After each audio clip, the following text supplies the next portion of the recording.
The fun police are here. That's Warren Ingram, the financial advisor and director at Galileo Capital. Tell us how to fire ourselves. So this struck me this week. I was seeing some clients in the Cape, and they were shocked, I think pleasantly shocked in a way, by a lady that lived in one of the villages who had retired with very little money. Life had dealt her numerous blows, and she'd worked her whole life, but ended up with not much money. And her decision was to take all of her money in the world and buy a small house with a large-ish piece of land, and to start growing vegetables. And that's all she did. She used up literally every cent of her capital that she had to do that.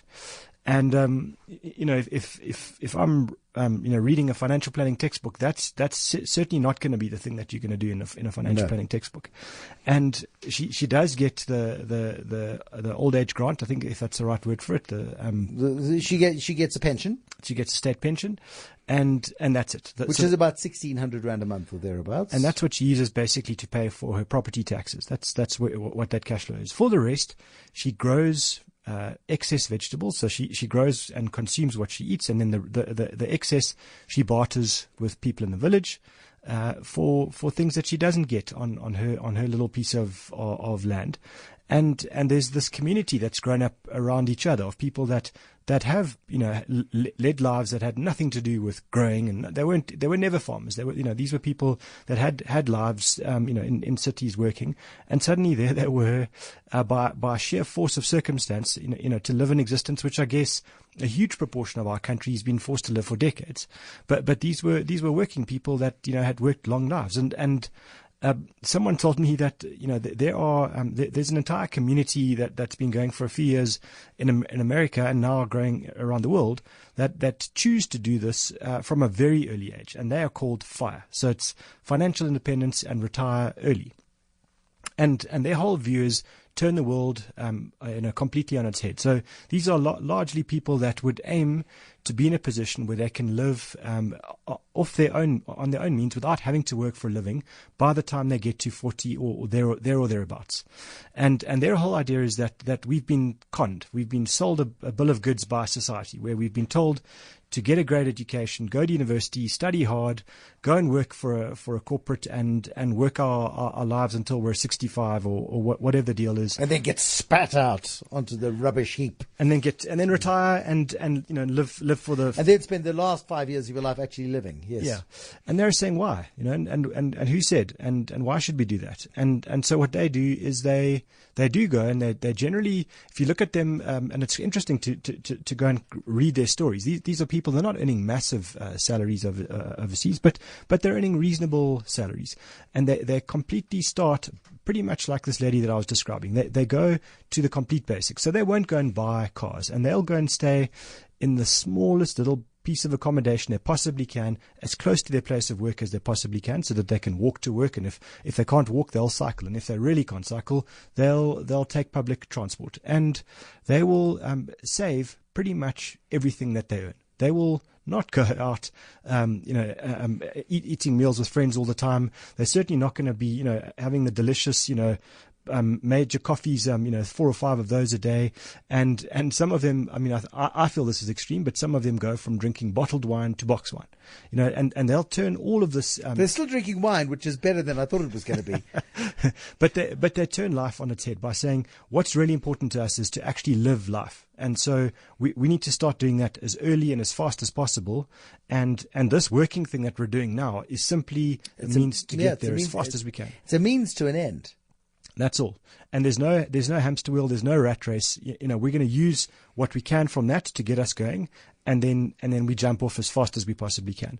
And that really struck me, because I thought, it's something that we kind of talk about every now and then on the show. It's about prioritizing your money and prioritizing your expenses and what's important and what's not important, and finding reasons to save and reasons not to just consume everything all the time. And here are people that have, and generally quite young. And I think that is the irony of all of this is it's such an old concept that it's new again. I think, and that's what's interesting to me is, this is how probably the bulk of the world's population lived 200-300 years ago. And to a large extent, it's probably still how a large proportion of South Africa's population lives, but not by choice. Except people aren't able to stop at 40. People have to carry on simply because you have a subsistence existence. Yeah, they're forced into a circumstance. But the point for people that aren't forced into that is, are you just jumping into this sort of bandwagon and doing things because that's what society tells you to do? And I think such a good lesson, and it's such good thinking, because so often when you grow up, and especially if you grow up in a household where money has been valued and money has been treasured, the first thing you do when you get a paycheck is you go and blow it on all the stuff your mom and dad wouldn't let you have. Exactly. And then that was fun. And it was, and the jawling is brilliant, and it is so much fun. And you get caught in that cycle. The vast majority of people who enter the professional world get caught in that trap of consumption and the trap of the jaw. I mean, you look at professional couples in every city in South Africa, and you see the cars they drive, you see the houses they live in, and the even the schooling that they've bought into for their kids, the concept of where those kids need to go to school. It's not just about getting just the very best education for their child. Obviously, that's important, but also there's an element of prestige attached to this now, and all of these these factors kick in, and society kind of reinforces those things on us all the time. So if you're and many parents would resonate with this. If you haven't bought the correct stroller, you kind of get the societal pressure to say, did you get X, Y, Z? I don't know, because I don't have kids. But I watch this. Did you get the equivalent of Rolls-Royce's Cullinan SUV that they launched today for your kid's pram? Yeah, and if your child isn't speaking 7 languages by the age of 4, maybe you need an occupational therapist and this therapist and that therapist, and so on and so on and so on. And by the time those parents are in their 60s, they've barely managed to kind of cling to whatever capital they've got, and now they start to try and build some kind of a life. You could arguably, and correct me if I'm wrong, I mean, you're talking of a slightly hippie existence for many people who go and they choose to opt out of the high-flying education and opt out of the high-flying jobs. They have a job, a decent job, and they get to do an honest day's work, and they live parsimoniously, and they save everything they earn. You could arguably do it harder and faster by going to university, getting the degree, getting the trading job, and setting a timeline for yourself, saying this is going to burn me out in 8 years. I'm willing to give my all for those 8 years, and then stop at the age of 30, 32, or whatever the case might be. Yeah, I think, and that's the trade-off that you need to make. So to me, I don't think that this is something that just everybody's going to do naturally, and I don't think this will appeal to all of us. Certainly, my own personality is always been slow and steady. I'm not going to, I'm never going to be there. There are no extremes. No. Yeah, I'm never going to be there, but I can take a lot from that, and I think that that's really the question to people listening, is to say, have you actually thought about this? Have you gone out there? You've got your career, and you've just you got cracking, and have you thought about what's really important to you, and actually why you do things, and why you spend or why you don't spend, and why you save or why you don't save? And if you can't find reasons to build up capital and to save, and let's face it, the world in South Africa in particular has a saving problem, then maybe you need to figure out what's important to you first, and then reprioritize everything. And that's maybe the message here. You're right. These hippies, and they are hippies to some extent. And hippies in the very best possible sense. It's not a derogatory term in this context. Yeah. Okay. I mean, I suppose the hippies were good for the world, and to some extent now. And what I find interesting is there's also sort of this movement around trying to understand where your food comes from. Oh yeah. And so if you can grow it yourself, to me, you've got a pretty good idea of where it comes from. You've put it there. Absolutely. Can I suggest, though, balance being the operative word, and you say yourself slow and steady, that this is not exactly what our mutual acquaintance Julia has done over the years, but with her third strategy. For those of you who haven't met Julia, we'll bring her back. Should we bring her back? Is she still on the planet? She is, and actually I had a mail from her today, and I think we normally try and see her in July. Yeah. Same time every year, so definitely she'll be back. Okay. Julia is the woman who, as a 27-year-old, went on a road trip with an aunt of hers and said, "Why is your life much better than my parents?" And she told her the secret of saving. And she, for years, saved a third of everything she earned, paid a third away in tax, and spent a third, and had a good life on that third. She wasn't the extreme saver. By South African standards, she is extreme. People have been massively inspired by Julia and her story.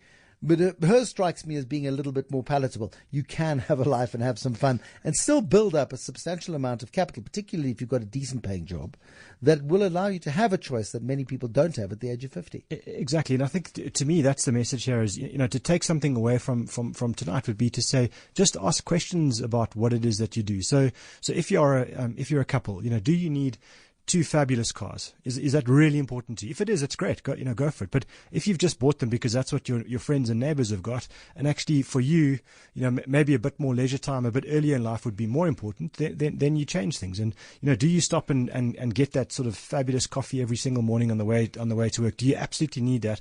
Or do you do one every second day or every third day? Or does it become a treat as opposed to just a standard of living? And to me, it's so interesting watching young people in the working world. I mean, in our office park now, we get this little coffee van that arrives, and it's just inundated with youngsters buying the most expensive coffees out there, and that's great. But I wonder if they're thinking about it, or if they're just doing it because they feel like a coffee right now. Are you not out there with your stick giving them a lecture? Going, do you know what this is costing you over the next 30 years? No, definitely not. And I think that's the point about this is find balance and prioritize, life. Don't just be kind of on this treadmill because that's what everybody does. And it feels to me that that's what a lot of people are doing, especially those that are in the fortunate position of having a good job. They just do what everyone around them is doing. And to me, that's quite frustrating. Warren Ingram from Galileo Capital is a financial advisor, sometimes a frustrated financial advisor, and director at Galileo Capital.